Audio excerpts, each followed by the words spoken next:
반갑습니다. 불교심리학 고만입니다.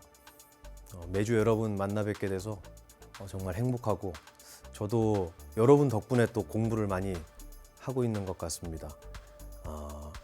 질문을 많이들 올려주시는데요. 그 질문 내용이 정말 한 개도 빼놓지 않고 다들 의미 있고 또 무게감 있는 그런 질문들을 해주셔서 저도 가볍지 않게 대답을 해드려야겠다라는 다짐을 좀 하게 되는 것 같아요. 그래서 처음에는 질문 게시판에 올라온 글들을 보고 질문에 대답할 만한 것들만 이제 발췌해서 해야겠다라고 생각했는데 요즘은 생각이 좀 바뀐 게 하나도 빼놓지 말고 다 대답을 해드려야겠다라는 생각으로 좀 바뀌었습니다. 그만큼 여러분이 삶에 대해서 진지한 자세로 고민하시고 또 배우려고 노력하시는 모습이 제가 이 자리에 서는 데 있어서 큰 힘이 되고 있습니다. 고맙습니다. 그리고 또 많은 분들이 피드백 주고 계신데 저는 정말 고마운 게 제가 뭐라고 정말 고맙다는 말씀을 정말 많이 하세요.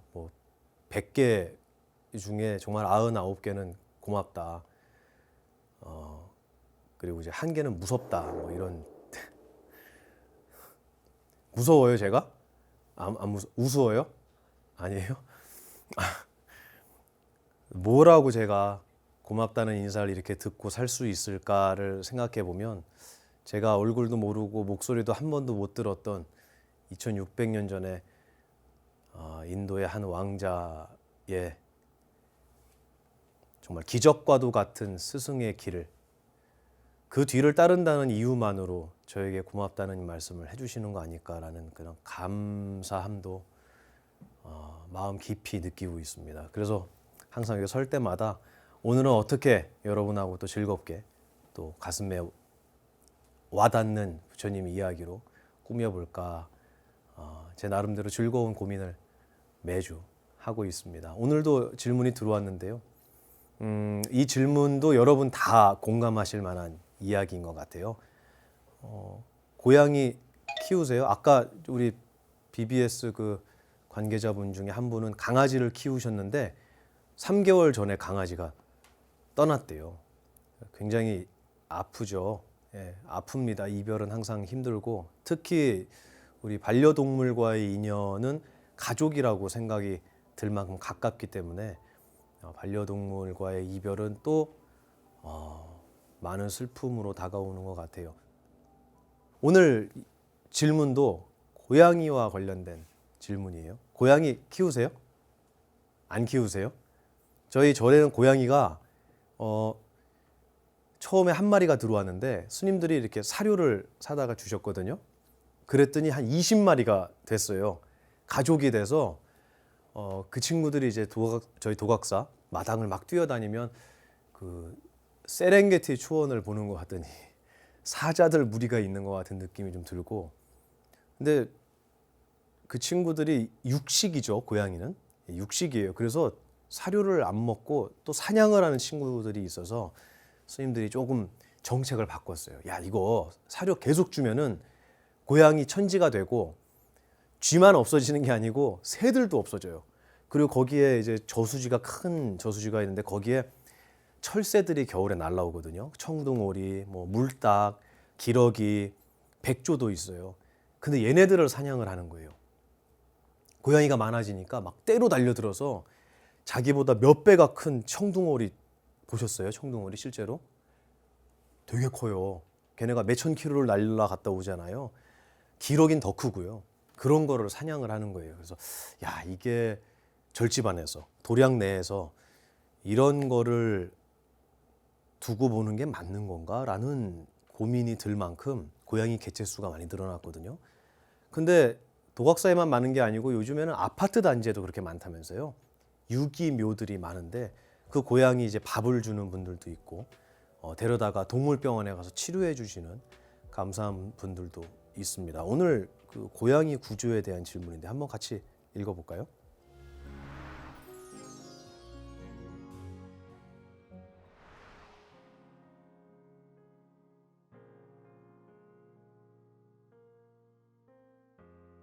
고양이 질문을 하셨는데 별명은 너구리네요. 노란 너굴님께서 고양이를 구조하는 게 맞을까요? 라는 질문을 하셨어요. 안녕하십니까 스님. 불교 심리학 방송 잘 보고 있습니다. 저는 쌍둥이 아이를 키우는 40대 직장인입니다. 얼마 전에 아침 출근길에 아파트 주차장에 들어섰는데 아기 고양이 울음소리가 야옹야옹하고 계속 울렸습니다. 저는 울음소리를 듣고 아기 고양이네 라고만 생각하고 시간이 없어서 회사로 출발했습니다. 그 다음 날 또 정신없이 주차장에서 출근하려 제 자동차를 향해 가는데 어제 그 고양이 울음소리가 들려왔습니다. 그때 저는 어제 그 고양이인가? 주차장에서 못 나갔나? 갇혔나? 라고 생각했지만 출근이 바빠서 거기까지만 생각하고 다시 회사로 향했습니다. 그리고 어제 다시 출근하러 주차장에 들어서자 이번에는 아주 힘이 빠지고 늘어진 냐악 하는 울음소리가 들렸습니다. 아이고, 기운이 없나 봐요, 고양이가. 저는 목소리가 심상치 않다는 것을 알았지만 어떻게 판단하지 못하고 회사로 출근했습니다. 그런데 하루 종일 마음이 너무 좋지 않더라고요. 퇴근 후에 남편에게 그간 있었던 일을 이야기하고 만약 고양이가 쓰러져 있으면 구해오는 게 어떻겠느냐 물어보니 남편은 길거리에 모든 고양이를 구할 수는 없다고 딱 잘라 말했습니다.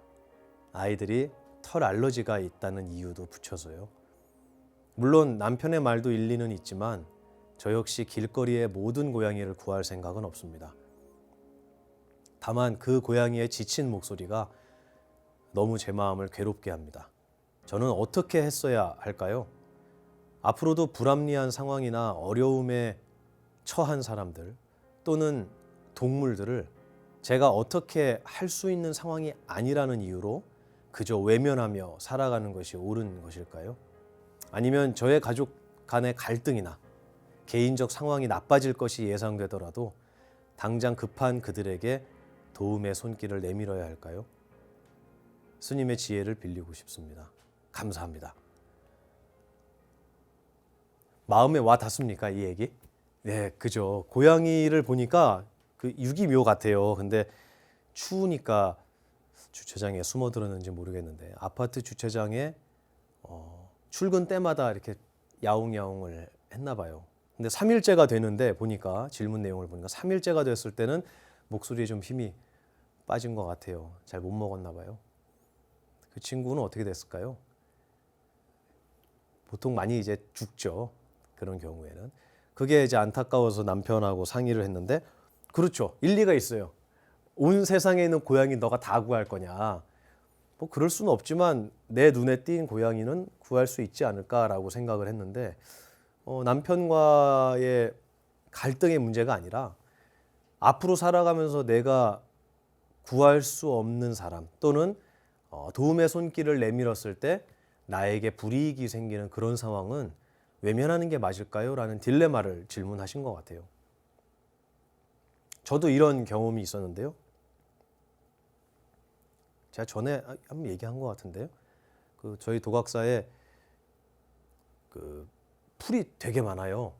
저수지가 있고 산이 있고 이러다 보니까 근데 그 풀이 많으니까 이제 벌레가 많죠. 그리고 벌레가 많으니까 개구리가 많고요. 또 개구리가 많으니까 뭐가 많을까요? 뱀이 많죠. 예, 뱀이 많아요. 근데 이 뱀이 개구리를 물은 거예요. 그 장면을 저하고 이제 스님하고 둘이 봤는데 공교롭게도 개구리 발 4개 중에 뒷다리 하나만 뱀 입안에 들어가 있고 3개는 바깥으로 나와 있었어요. 막 버둥버둥 하는 거죠. 개구리도 커요. 뱀은 많이 안 크고. 근데 그 모습을 보고 순간적으로 갈등이 되는 거예요. 되게 가슴이 아프더라고요. 개구리가 막 뭐라 그럴까 공포죠, 공포. 그 극심한 공포에 처해 있는 개구리를 보니까 구해주고 싶은 마음이 드는 거예요. 구해주는 게 맞아요? 아니에요? 그냥 둬요? 구해주면 개구리는 아유 도마님 고맙습니다 그러겠지만 뱀은 뭐라 그럴까요? 두고 보자 이럴 거 아니에요.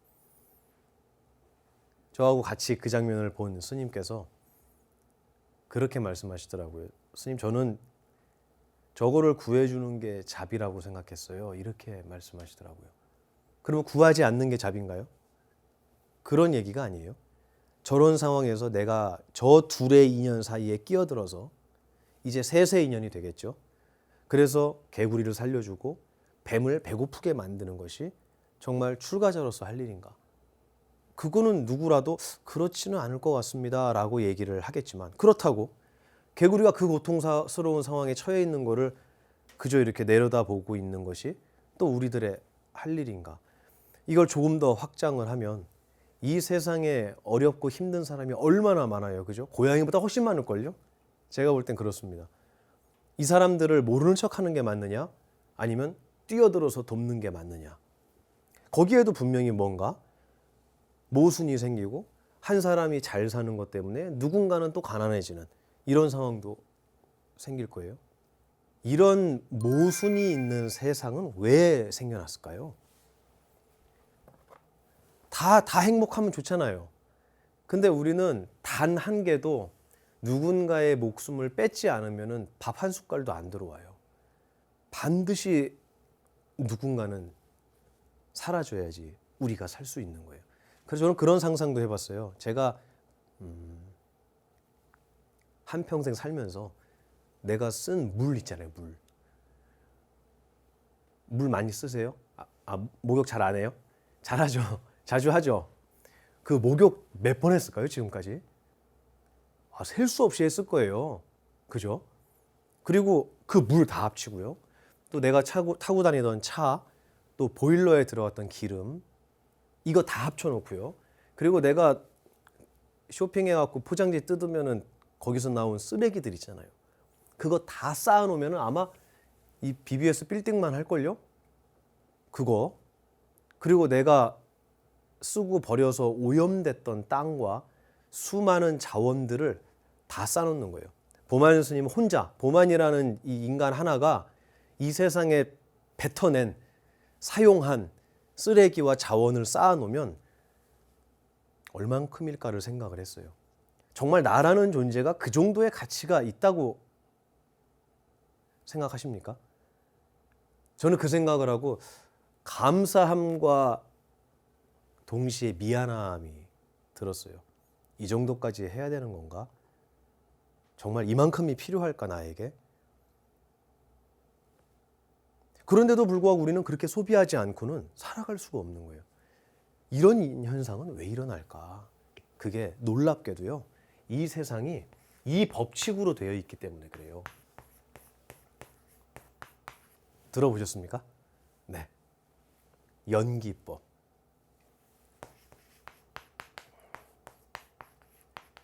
이거는 인연이라는 연자예요. 연결되어 있다는 소리예요. 쉽게 얘기하면. 그리고 이 기자는요. 일어날 기자예요. 그러면 연기 그러면 어떤 뜻일까요? 서로가 서로에게 얽혀 있기 때문에 어떤 존재가 생겨나는 거예요. 그러니까 나라는 존재도 나 혼자 살아가는 게 아니에요. 그래서 제가 별로 안 좋아하는 말이 자수성가라는 말 별로 안 좋아한다고 제가 농담으로 항상 얘기해요. 내 손으로 이룰 수 있는 것은 아무것도 없다. 반드시 누군가가 도와줘야 되는 거예요. 제가 이 자리에 서서 강의하는 것도 벌써 몇 분이 도와주시는 거예요. 정말 저는 감사하거든요. 그렇기 때문에 지금 이 화면을 보시는 불자님들이, 우리 수행자들이 이 강의를 들을 수 있는 거지, 여기 아무도 없고 저 혼자 막 떠든다고 이게 방송에 나갈 수는 없는 거잖아요. 이 세상은 어떤 존재도 단 한 명도, 사람 아니라 짐승뿐만 아니라 누구라도 자기 혼자서 존재할 수 있는 법칙은 없더라. 그러니까 이게 수없는 그물로 연결이 되어 있는 거예요. 수없는 그물로. 그러니까 하나만 사라져도 다 사라지고, 그리고 그 여럿이 모여서 하나가 생겨나기 때문에 그 하나는 홀로 있는 하나가 아니다. 이거는 어떻게 보면 온 우주가 서로에게 얽혀 있는 모습을 표현한 부처님의 진리라고 저는 생각을 합니다. 그래서 이 연기법을 이렇게 얽혀 있는 모양을 표현한 경전의 표현들이 있어요. 그게 아까 제가 얘기한 것처럼 이 그물이라는 표현을 많이 쓰시거든요. 그래서 이 그물이 인드라망, 화엄경에 나오죠. 그리고 이런 말도 나와요. 다라망. 이 다자는 마늘 다자, 정말 많은 것들이 모였다. 그 다음에 보라망이라는 것도 있어요. 보라망. 이 보자는 보만 스님할 때 보자입니다. 보배 보자죠. 다 얽혀 있는데 그게 보배로 얽혀져 있다. 그래서 이거 다 전부 다 그물을 표현하는 말이에요. 저는 이렇기 때문에, 이 세상이 이 법칙으로 되어 있기 때문에 고양이 하나를 살려오면 내 자식들이 알러지로 재채기를 하고 고통스럽고 내 남편하고 갈등이 생기고, 그렇다고 무시하자니 그 친구의 고통이 정말 내 마음에 잊혀지지 않고 계속 나를 고통스럽게 한다는 거예요. 얽혀 있기 때문이라는 거예요. 자, 그러면 우리 이 문제를 어떻게 해결할 수 있을까요? 이건 정말 어려운 문제예요. 그래서 심지어는 전쟁이 일어나면 돈을 버는 사람도 있어요. 전쟁이 일어나면 나라 경제가 살아나는 곳도 있어요. 무조건 다 죽고 망하는 게 아니에요. 이 문제 어떻게 해결하죠? 이렇게 얽혀 있는데 어느 하나만 딱 뽑아서 해결하면 참 좋겠죠. 안 되는 거예요. 제가 옛날에, 저는 만화를 별로 안 좋아하는데 제가 유일하게 재밌게 봤던 만화가 있어요. 그게 그 미국 만화인데, 이거 아세요? 이 만화 아세요? 좋아하세요? 근데 이게 애들이 보는 만화라고 생각을 했는데 그건 아닌 것 같아요. 근데 이 심슨이 이제 가족이잖아요. 이 가족 중에 맞나? 이 이름이 기억이 확실히 안 나는데 딸이 나와요. 맞습니까? 이거 이름? 아, 몰라요? 그럼 맞는 걸로 해요. 네. 이 딸이 나오는데 이 딸이 이제 사춘기 소녀로 나와요. 거기서. 근데 어느 날 이 친구가 사춘기가 온 거예요. 그래서 밥을 안 먹어요. 그리고 방에 들어가서 막 슬퍼해요. 그러니까 엄마 맞을 거예요. 엄마가 이름이 이거 맞을 거예요. 엄마가 물어봅니다. 너 왜 그러냐?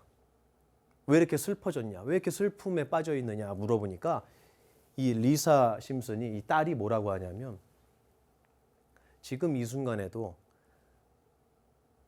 제3세계에는 내전이 일어나서 수많은 청년들, 어린아이들이 죽고 있고, 지금 이 순간에도 수많은 인간들이 굶주림에 고통받고 있고, 지금 이 순간에도 누구는 죽음의 고통을 맛보고 있는데 내가 어떻게 밥을 먹냐고, 이 사람들 어떻게 해결할 거냐고, 그거를 질문을 해요. 저는 그 장면을 보고 어느 어른도 대답할 수 없을 것이다, 이 얘기는. 근데 그 얘기를 사춘기 소녀가 했잖아요. 저는 그 친구들의 말이야말로 용기 있는 질문 같아요. 근데 우리는 이런 장면들을 보더라도 외면하는 것이 삶의 더 지혜로운 방법이라고 때로는 그렇게 배우는 것 같습니다.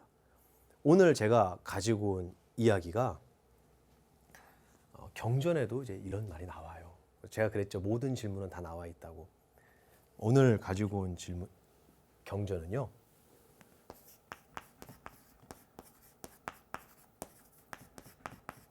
정법 염처경이라는 경전에서 발췌해 왔습니다. 무슨 얘기가 나와 있냐면, 이게 요즘에 나오는 이 환경 운동을 하거나, 아니면 여러분 그거 아시죠? 그 육식 안 하는 거, 그 뭐라고 하죠? 비건이라 그러잖아요. 그분들 비건, 완전한 채식을 하시는 분들. 근데 이 비건들 중에 약간 이제 급진적인 분들이 있어요. 그리고 약간 공격적인 분들이 있어요. 그런 분들은 이 패스트푸드에서 햄버거를 먹거나 아니면 마트나 이런 데서 육류를 파는 데서 고기를 구입하시는 분들한테 심하면은 욕을 하기도 하고 폭력을 행사하기도 하고 한대요. 근데 그분들의 논리도 이해가 돼요. 고기를 먹지 않고 채식을 하면 지구가 살아난다, 환경이 살아난다. 아, 분명히 그런 게 있죠. 맞아요. 그러면 근데 또 어떤 분들은 반대로 얘기해요. 그 채식을 하기 위해서 너희들이 먹는 아보카도와 아몬드를 먹기 위해서 수많은 정글을, 밀림이 다 밭으로 변하고 있다. 그럼 거기 있는 그 많은 생물들은 다 터전을 잃어버리는 거다. 똑같아요. 똑같은 얘기를 하는 거예요. 서로가 서로에게 잘못됨을 얘기하지만 그러면 어떻게 해결할 거냐에 대한 얘기는 결론이 안 나는 거예요. 결론이 나지 않는다. 이게 저는 부처님께서 우리에게 중도라는 것을 설명하신 가장 감사한 인연 같아요. 결론이 나지 않기 때문에 이 중도를 설명하신 것 같아요. 제가 나중에 이 중도에 대한 것도 따로 말씀을 한번 드리도록 하겠습니다. 경전으로 돌아가면요. 일화는 아니에요. 일화는 아닌데 어떤 내용이 있냐면 사냥꾼이 동물을 잡기 위해서 덫을 놨어요. 그거를 만약에 발견했어요. 어떻게 하실래요? 덫을 놓은 걸 보고 이거 동물들 잡으면 안 돼. 그래갖고 덫을 해체를 하거나 또 동물 짐승을 가둬서 키우기 위해서 울타리를 이렇게 쳤는데 그 울타리를 다 때려 부시는 거예요. 가갖고 이러면 안 돼. 그러고 이런 거 보셨죠? 그래서 실제로 그 물고기 양식을 하는 데 가서 그 양식 그물을 다 훼손시킨다거나 이런 운동을 하는 단체들도 있어요. 또 물고기를 가둬서 키운다고 뚝을 쌓았는데 그 뚝을 막 다 부셔갖고 물고기들을 해방을 시켜주는 거예요. 그리고 이 불교의 그 얘기 있죠. 이 얘기 있죠. 들어보셨어요? 그래서 여기다가 이제 법회를 붙여서 방생법회. 그래서 이거 뭘 놔줍니까? 가서 이렇게 놔주는 고기 놔주죠. 그리고 한동안은 거북이를 놔줬대요. 아세요? 거북이를 놔줬는데 그 거북이 이름이 붉은 귀거북인가 뭐 유해종이래요. 그게 우리나라 게 아니고. 그래서 저 아기 때는 거북이 키우는 게 또 한동안 유행이어서 요만한 쬐끄만 거북이 막 시장에서 사다가 키우는데 걔가 커지면 이렇게 커진대요. 그리고 겨울에 안 죽는데요, 얘네가. 야생에서. 처음에는 거북이를 놔주다가 이제 유해 동물이다. 그러니까 그 다음 바뀐 게 이제 이거 놔주고요. 그다음에 치어도 놔주고요. 뭐 이런 걸 놔준다는 거예요. 근데 이거 분명히 경에 나오거든요. 근데 이거 놔줄 때 잡혀 있는 거를 돈을 사서 놔주는 거잖아요. 놔주는 게 중요한 거예요? 안 잡는 게 중요한 거예요? 저는 그렇게 생각해요. 저는 잡지 않는 게 훨씬 낫다고 생각해요. 왜냐하면 방생법회를 위해서 이거를 돈을 주고 사서 놔주니까 여기에 물고기를 대는 사람이 생길까요? 안 생길까요? 생겨요. 그리고 실제로 조선시대에는 그런 일도 있었대요. 방생법회가 있는데 떡, 밥, 고기 이런 것들을 실제로 물에다가 막 풀었대요. 버린 거예요. 그 왜 버렸을까요? 물속에 있는 짐승들, 물고기들 먹으라고. 근데 놀랍게도 그걸 버리고 나면은 그 밑으로 물이 흘러가니까 밑에서 그 음식들을 다시 거두는 사람들도 있었대요. 왜 그랬을까요? 자기가 먹으려고 또는 다시 판매하려고. 그런 일도 있었대요. 그러니까 우리가 알고 있는 방생법회도 아니 안 잡으면 되잖아 라는 생각을 하는 게 아니고 잡힌 거를 돈을 주고 사서 다시 풀어주는 거예요. 그러면 이 모습을 보면은 이걸 위해서 또다시 물고기를 기르는 사람이 생길 거라는 거예요. 이 역시 연기법이에요. 혼자 존재할 수 없다는 거죠. 그래서 이 정법 염초경에 보면 우리가 아는 것처럼 무언가를 풀어주기 위해서 행복하게 만들기 위해서 뚝을 부시거나 덫을 망가뜨리거나 막 그물을 찢거나 울타리를 부수거나 또 어떤 게 있냐면요. 왕이나 대신이 돼서 법을 바꾸는 거예요. 옛날에는 왕의 명령이 법이었으니까 이 법을 바꿔서 이런 고통스러운 짐승이 없도록 명령을 내리는 거예요. 무슨 뜻인지 아시죠? 이 말이 나와요.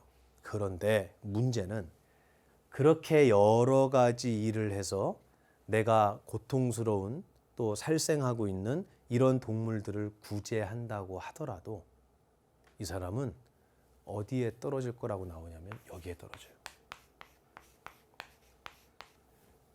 놀랍게도 복을 받는다고 나오는 게 아니고요. 아수라에 떨어져서 아수라의 고통 속에서 굉장히 긴 세월을 살게 될 것이다. 이게 무슨 말이냐면 아수라는 우리 육도 윤회한다 그랬잖아요. 그죠? 그 중에 아수라는 어떤 존재들이죠? 전쟁, 싸움을 하는 거예요. 싸우는 존재예요. 전쟁을 하는 신이에요. 그래서 제가 그랬잖아요. 이 아수라들은 팔이 잘라져도 다시 붙고 목이 잘려도 다시 자라난다. 다시 얘기해서 끝이 없이 싸운다라 그랬잖아요. 자 보세요. 우리가 알고 있는 당신들은 틀렸어. 그렇게 하면 안 돼. 그렇게 고기를 공장식으로 가축을 길러서 그렇게 만들어 세상에 내보내면 안 돼. 그거는 동물 복지를, 동물권을 무시하는 처사야 라고 사회적인 이슈를 만들어 서로가 싸워요. 그러면 우유를 짜는 낙농업자들이 젖소에게 우유를 끊임없이 생산하기 위해서는 뭘 시켜야 돼요? 임신을 시켜야 되는 거예요. 그러니까 젖소는 평생을 임신해 있는 거예요. 새끼가 나오자마자 새끼가 먹으면 안 되니까 새끼 치워요. 그리고 젖짜다가 시간 지나면 또 임신을 시켜요. 이건 너무 말도 안 되는 거야. 너무 끔찍한 거야. 이거에 공감하지 못하는 분 없을 거예요. 근데 낙농업자들도 공감을 할까요? 그분들은 공감하지 않아요. 아니, 당신들 잘 사 먹잖아요. 당신들의 애기들이 그거 먹고 크잖아요. 근데 왜 우리 보고 잘못했다 그래요? 소비하는 건 내가 아니고 당신들이잖아요. 근데 왜 나한테 잘못했다 그래요? 이분들도 할 얘기가 있는 거예요. 자, 이 싸움이 언제 끝나겠느냐 이거예요. 이 연기법의 세상 속에서 하나를 빼고 하나만이 존재할 수 있게 만드는 일이 있겠냐는 거예요. 없어요. 항상 싸우게 돼 있어요. 그래서 싸움의 신 아수라에 떨어진다라고 경에 나오는 거예요. 이해가 되시죠? 당연해요. 지금 우리가 서로에게 서로 비난하고 서로를 욕하면서 당신은 틀렸어. 당신처럼 하기 때문에 이 세상 많은 존재들이 고통받는 거야. 틀렸어 라고 얘기하고 서로가 다툼을 일으키는 것은 부처님께서 말씀하신 지혜로운 자가 아니라 뭐다? 아수라다. 이 말이 나와요. 오늘 제가 중요한 얘기를 여러 개 드리는데 이런 일들이 왜 생겼을까 도대체? 왜 이런 것들이 옛날에는 그렇게 심하지 않은 것 같은데 어느 날부터 이런 게 왜 사회적인 이슈가 됐을까? 저도 고민을 좀 해봤어요. 근데 저희 큰 스님께서 그런 말씀을 하시더라고요. 고기를 먹느냐 풀을 먹느냐 고양이를 구해주느냐 마느냐 그 속에 들어가면은 절대로 해결이 안 나요. 근데 그게 아니라 가만히 그 근본을 보는 거예요. 우리는 인과법, 원인을 알 수 있는 지혜를 가진 존재가 인간들이잖아요. 그러니까 그 전을 한번 보는 거예요. 옛날에는 여기는 이제 연세 드신 분이 안 계셔서 누가 제일 나이가 많아요? 감독님이 많아요? 고사님이 많겠구나. 네네. 한번 대답해 보세요. 어릴 때 고기 많이 드셨어요? 소고기 이런 거 많이 못 드셨죠? 1년에 몇 번 정도 드셨어요, 소고기? 몇 번 못 먹죠, 그죠? 왜냐하면 그 명절 때, 이럴 때만 먹는데 우리 피디님도 그래요? 매일 먹어요? 고기를 우리 거의 매일 먹지 않아요? 그죠? 스님들 빼고는 대부분들이 쉽게 접하잖아요. 근데 옛날에는 고기를 먹는 게 힘들었대요. 왜 그랬을까요? 고기를 기르려면 곡식이 많아야 돼요. 그 고기 하나를 기르기 위해서 소고기를 먹기 위해서는 수많은 이 풀과 곡식들이 필요한 거예요. 근데 사람이 그걸 먹으면 훨씬 많은 사람들이 먹고 살 수 있는데 고기를 먹기 위해서는 이걸 사람이 먹는 게 아니라 짐승을 먹여야 되고 훨씬 더 집약적인 거죠. 그러니까. 그래서 옛날에는 고기가 귀했다. 먹기 힘들었고 1년에 한두 번 먹었어 소고기 이런 말씀하시는 어른들 많이 만나셨을 거예요. 근데 시간이 지나면서 우리는 고기를 어떻게 먹고 싶으냐면 고기를 1번 싸게 먹고 싶은 거예요. 귀하다는 거는 비싸다는 얘기잖아요. 근데 우리는 싸게 먹고 싶어요. 싸게 먹고 싶다는 건 무슨 말이냐면 더 자주 먹고 싶은 거예요. 그래서 지금은 고기를 먹지 않아서 생기는 병에 대한 얘기는 아무도 안 해요. 그럼 다 무슨 병이죠? 많이 먹어서. 그렇죠. 많이 먹어서 생기는 병에 대한 얘기를 다 하는 거예요. 언제부터 우리가 이렇게 된 거죠? 근데 이것만이 아니고요. 우리가 얘기하는 지금 이 얘기 제가 이렇게 얘기를 하면은 고기니 풀이니 얘기를 하면 참 이거는 수준 떨어지는 사실은 강의예요. 근데 우리 현실적으로 좀 보자고 제가 얘기를 하는 거예요. 그러면 얘를 기르기 위해서도 요즘에는 그런 얘기예요. 고기보다 쌈이 더 비싸대요. 맞아요? 예. 그만큼 얘네들도 가격이 올라가는 거예요. 근데 우리는 옛날에는 이 풀이 훨씬 쌌어요. 왜 쌌죠? 길렀으니까 집에서. 집에서 길러서 먹었단 말이에요. 근데 이제는 기르지는 않고 이걸 사 먹는 거예요. 그러다 보니까 얘도 역시 더 싸게, 더 자주 먹고 싶은 거예요. 그러면 얘를 먹는 게 맞냐, 얘를 먹는 게 맞냐를 떠나서 이런 갈등들 있잖아요. 이런 갈등들이 생기게 되는 이 밑바닥. 이 밑바닥에는 뭐가 있느냐. 이 말씀을 저희 스승님께서 해주시더라고요. 고기를 더 싸게, 더 자주, 그리고 풀도 마찬가지예요. 우리나라에서 나는 게 아니고 수입해서 먹기 위해서는 당연히 비싼 거를 먹어야 되는데 이걸 더 싸게 먹기 위해서 대량 생산을 해야 되는 거예요. 그러면 이런 것들이 세상에 사회 문제가 되게 되는 이유는 무엇일까? 이 밑에는 이게 있는 거 아니냐라고 말씀하시더라고요. 전 이게 포인트 같아요. 얘가 포인트 같아요. 이런 모든 것들의 다툼의 시작은 욕심에서 시작되는 것 같아요. 욕심. 그래서 이거를 불교 용어로 세 가지 독이라고 얘기를 했어요. 뭐라고 하죠? 그거를 삼독. 세 가지 독이 있다. 우리 인간들에게 자기를 스스로를 죽음으로 몰아들고 고통스럽게 만드는 세 가지의 독이 있는데 그 첫 번째가 탐. 제가 한문으로 써볼게요. 되게 재밌어요. 이 한문. 이게 탐자예요. 두 번째는 욕심을 내잖아요. 우리가 이 욕심이거든요. 욕심을 내면 내 뜻대로 다 돼요, 안 돼요? 이 세상이 안 되죠. 안 되면 어떻게 되죠? 화가 나죠. 그렇지, 화가 나죠. 다 경험해봤잖아요. 아니 우리 보살님들 다이어트 한다고 나 오늘부터 다이어트 할 거예요. 그래고 다이어트에 대한 욕심을 내잖아요. 그죠? 돼요, 안 돼요? 안 돼. 포기해. 고생하지 말고 즐겁게 사세요. 근데 안 되면 그 뒤에 어떤 일이 일어나냐면 화가 나요. 내 뜻대로 안 되는 거예요. 화가 일어납니다. 근데 제가 여기다가 지금 입구를 썼잖아요. 근데 요거를 이렇게도 얘기해요. 여기다 쓸까요? 눈목자를 쓰기도 해요. 저는 눈목자를 쓰는 거를 더 좋아해요. 뭐 제가 좋아한다고 그렇게 하라는 게 아니라 이렇게 쓰기도 합니다. 요 진자를. 그리고 세 번째가 있어요. 세 번째가 뭐냐면 욕심을 냈는데 내 뜻대로 안 되니까 화가 났어요. 그럼 화가 나면 우리들은 다 그 다음 하는 행동이 있어요. 뭔지 아세요? 멍청한 짓을 해요. 화가 나면 입에서 욕이 나가요. 욕은 절대로 그 어떤 상황에서도 현명한 행동이 아니에요. 왜냐하면 그 욕을 들은 사람에게 있어서 나에게 돌아올 과보를 어리석게 만드는 거기 때문에 그건 절대로 맞지 않아요. 어떤 일이 있어도 내가 욕심을 내고 화가 난 상태에서 언행을 한다면 그것은 반드시 무엇이냐면 어리석음이다. 이 칠판이 넓은데 왜 이렇게 내려가죠? 제가 자꾸. 어리석을 치자예요. 이게 어리석음. 어리석음. 근데 이거를 다른 한자로 잘 보이십니까? 이거? 네, 다른 한자로는 어떻게 쓰냐면 이렇게도 써요. 이게 무슨 자죠? 가운데 있는 게 알지자예요. 그죠? 그래서 이거를 제가 간단히 설명드리면 이 한문을 보면 되게 재밌어요. 이 위에 있는 게 무슨 자인지 아세요? 요거. 요 위에 거. 요게 금, 지금이라는 소리예요.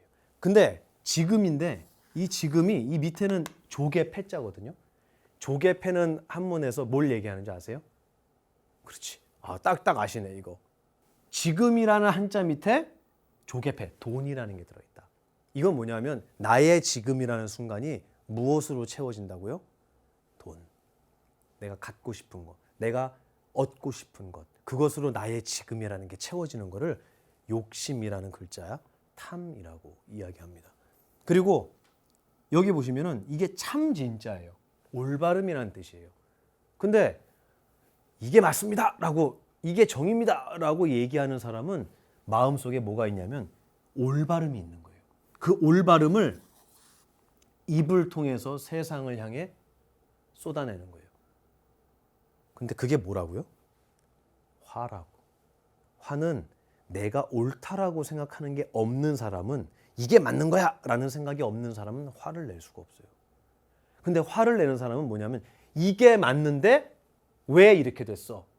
이게 맞는 건데 너는 왜 그렇게 하지 않아? 그거는 화를 내고 있는 거예요. 그래서 참 진짜 옆에 입구도 있지만 저는 눈목이라는, 눈목이 붙는 것도 있어요. 이게 한문이 뜻이 뭐냐면요, 눈 부릅들 진짜예요. 눈이 심각해지는 거예요. 왜 그럴까요? 저는 이 화를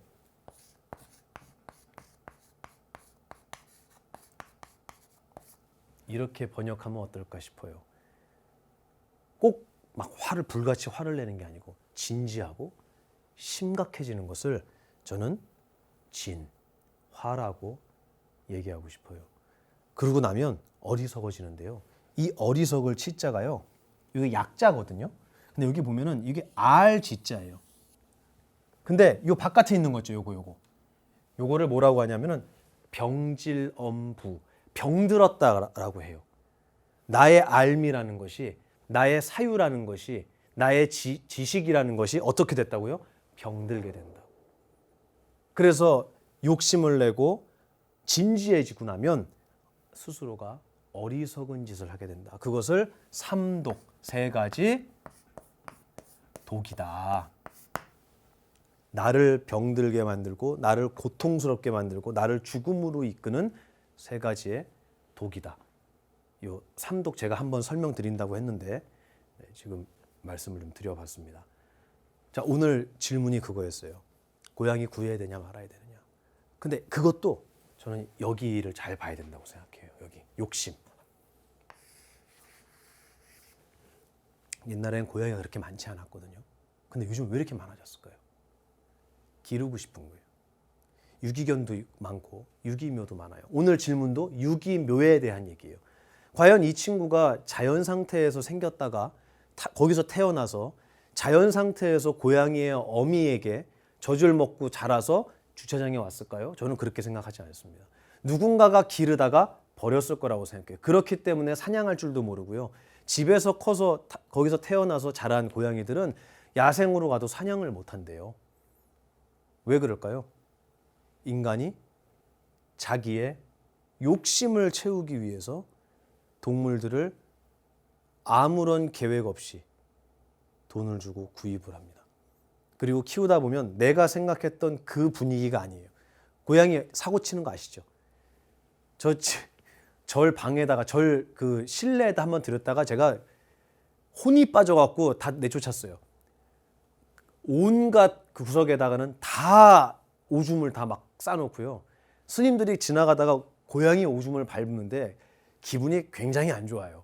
그리고 벽을 다 쥐어 뜯어놓고, 그러니까 이거 안 되겠다. 나 고양이 예쁜 것만 생각했는데 길러보니까 안 되겠어. 털 너무 많고 밤새 막 야옹야옹거리고 죽겠어. 안 되겠어. 그러니까 내다가 버리는 거예요. 그러니까 주차장에 굶주려 있는 고양이가 너무 많아요. 근데 그렇게 굶주려 있는 고양이를 보니까 불쌍하잖아요. 그러면 이제 고양이 밥을 주기 시작해요. 이게 무슨 짓이죠? 시작을 안 하면 되잖아요. 제가 항상 말씀드리지만 나에게 온 힘든 일을 이걸 어떻게 극복하죠? 라는 질문보다 그 힘든 결과가 오게 되는 씨앗을 심지 않는 게 우리는 더 지혜로운 방법이라고 제가 항상 말씀드려요. 근데 우리는 씨앗을 심을 때는 그 결과가 올 거라고는 생각하지 못해요. 사과 씨에는 사과가 안 들었잖아요. 우리는 씨앗을 매 순간 심는데 그 씨앗의 결과가 아까 얘기하신 그 고양이 때문에, 그 처량한 고양이의 목소리 때문에, 울음소리 때문에 내 마음이 힘들어지는 결과가 아우 고양이 너무 예뻐 라고 하는 이 감정에서부터 시작되는 거라고는 아무도 생각을 못하는 거예요. 근데 이 세상은 연기법이에요. 다 이어져 있어요. 야 정말 예쁘다 라는 굉장히 아름다운 마음에서 어디까지 갔냐면 고양이가 굶어 죽는 것을 지켜봐야 하는 상황까지 온 거예요. 우리가 갈등하는 많은 요소는 그 끝으로 달려나가서 그 안에서 해결하려고 하면 절대로 단 하나도 해결이 나지 않는다는 거예요. 그 안을 보자는 거예요. 왜 이런 일이 생겼지? 인간의 욕심 때문이다라고 저는 분명히 말씀드릴 수가 있고요. 이거는 모두가 다 공감할 거라고 생각해요. 만약에 우리가 얘를 1년에 한 번 먹어도 만족하는 사람들이라면 그러면 공장형 축산업은 생기지 않을 거예요. A4 용지만한 닭장에서 닭을 키우는 일도 없을 거고요. 소도 역시 마찬가지로 행복하게 살 거예요. 근데 걔네가 고통스러워지는 동물 복지를 얘기하는 이유가 뭐냐? 아, 축산업자들이 너무 함부로 키운다. 아니요. 그거를 싸고 자주 먹기를 원하는 바로 우리들, 소비자들의 욕심이 사라지지 않는 한 이 싸움은 끝나지 않을 것이다. 그래서 그 싸움 속으로 들어가서 다 때려부셔요. 이게 잘못된 거야. 다 때려부시고 싸워. 그럼 뭐가 된다고요? 아수라에 떨어져서 고통받게 된다 그러신 거예요. 부처님은 우리 저 밑바닥에 있는 어리석음을 지적하십니다. 항상. 그래서 오늘 질문자께서 말씀하신 것처럼 고양이의 그 울음소리가 가슴이 아프다면 함부로 짐승을 걷어다가 키우지 마세요. 우리가 많은 강아지들과 고양이들을 원하면 그 아시죠? 강아지들 공장이 있는 거 아세요? 예. 그래서 거기는 끝도 없이 새끼를 받잖아요. 그러니까 그 무슨 이렇게 매장 같은 데 가면은 생후 뭐 2, 3주 된 애들이 똑같은 애들이 다 있단 말이에요. 인형같이 있죠. 그렇게 된 이유는 원하기 때문이다. 욕심이 있기 때문이다. 우리는 누군가를 손가락질하고 비난하기 전에 우리의 욕심이 과연 얼만큼인가? 이 우리의 욕심이라는 민낯이 과연 어떤 모습일까를 잘 돌아봤으면 좋겠어요. 고기를 맨날 먹지 않아도요. 저기 외국에서 들어온 비싼 쌈채소와 과일을 우리 매일 먹지 않아도 우리 행복할 수 있지 않을까요? 저는 그렇게 생각해요. 무엇을 먹어서 행복하다면 그것을 먹지 못하는 날, 그날 즉시에 불행해질 거예요. 불행을 약속한 행복보다 어떤 것이 들어와도 내 그릇에, 내 바루에 어떤 음식이 담겨도 만족할 줄 아는 수행자가 되신다면 이러한 모든 사회에 있는 이 정말 끝이 나지 않는 이런 갈등들의 근본이 저는 해결되지 않을까라는 막연한 제 꿈을 가지고 있습니다. 누군가를 손가락질하기 전에 내 마음속에 욕심이라는 것이 과연 얼만큼인가? 내가 밥을 먹기 전에 정말 수행을 위해서 수행자의 육신을 지탱하기 위한 약으로 삼느냐? 우리 공양개송에 나오잖아요. 약으로 삼느냐? 아니면 이거 진짜 맛있는 거래. 이거 줄 서서 먹는 거래. 이거 지금 아니면 먹을 수 없는 거래. 라는 욕심의 노예가 돼서 음식을 먹을 것이냐. 이런 것들이 세상에선 절대 해결할 수 없는 많은 갈등들을 해결해 줄 수 있는 부처님의 지혜가 되지 않을까라는 생각을 합니다. 저는 어떤 음식이 와도 좋아하는 게 없어서 그런지 잘 먹는 것 같아요. 농담으로 제가 사찰 음식 빼고는 다 좋아합니다. 이렇게 제가 얘기를 했는데 저는 어떤 음식이 와도 감사하게 먹을 수 있는 수행자이고 싶고요. 그리고 오늘 강의를 들으신 여러분도 나의 욕심을 채우기 위해서 무언가를 얻거나 세상을 바꾸려고 한다면 거기는 반드시 갈등이 생기고 그 갈등은 부처님께서 아수라다라고 설명하셨다는 말씀 잊지 마시고 고양이 얘기를 하는데 제가 이런 얘기를 할 줄은 모르셨을 것 같아요. 주차장에 버려지는 고양이들 역시도 그 고양이를 어떻게 할 거냐라는 문제보다는 왜 이런 일이 생기느냐를 들여다보면 우리 저 밑바닥에 있는 정말 욕심의 모습을 볼 수 있지 않을까라는 생각으로 오늘 강의는 마무리해야 될 것 같습니다. 정말 큰 질문이었고요.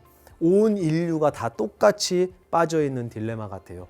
하지만 이걸 해결하기 위해서는 상대방을 무너뜨리고 사라지게 만드는, 제거하는 게 아니라 스스로의 욕심을 돌아보고 지혜를 배우는 부처님의 가르침 말고는 해결할 방법이 없을 거다. 저는 분명히 그렇게 생각합니다. 우리 누구를 탓하기보다 우리 스스로가 자기 자신을 잘 돌아보는 그런 수행자가 되셨으면 좋겠습니다. 마음이 많이 아프셨겠지만 우리 윤회하잖아요. 그래서 고양이도